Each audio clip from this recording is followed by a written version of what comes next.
સુરેન્દ્રનગર જિલ્લામાં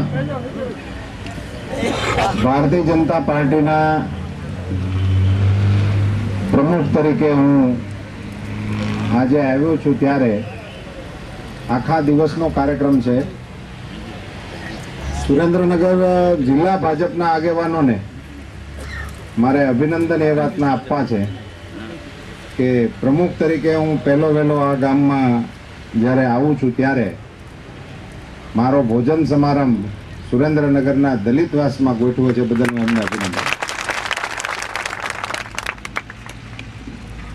આટલી મોટી સંખ્યામાં જિલ્લાભરના દલિત સમાજના આગેવાનો, ભાઈઓ, બહેનો અહીંયા ઉપસ્થિત થયા, મારું સ્વાગત કર્યું.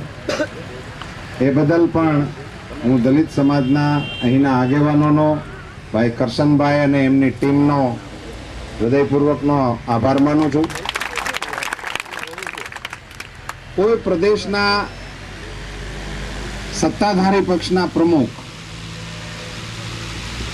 એ ગામમાં મહેમાન થાય અને દલિતવાસમાં જો એમને દલિત ભાઈઓ મહેમાન તરીકે બોલાવે ને જમવા તેડાવે, એનાથી મોટું રૂડું અમારી પાર્ટી માટે બીજું શું હોય?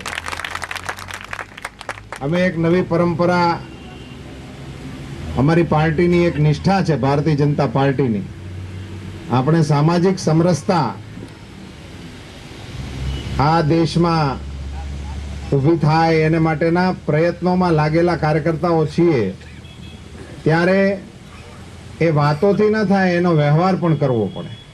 અને એ વ્યવહારના ભાગરૂપે અમારી ભારતીય જનતા પાર્ટીની અહીંની ટીમે અને અમારા દલિત આગેવાનો જે અહીંના છે સુરેન્દ્રનગરના, એ બધાય ભાઈઓએ ખૂબ સારો વિચાર કરીને અહીંયા દલિતવાસમાં અમારો ભોજન સમારંભ ગોઠવો, અમને જમાડવાનો પ્રયત્ન કર્યો, અમારી સાથે જમવાનો, અમને એમની સાથે જમવાનો લાવો આપ્યો. એ માટે પુનઃ આપ સૌનો આભાર માનીને વિરમું છું. વંદે માતરમ.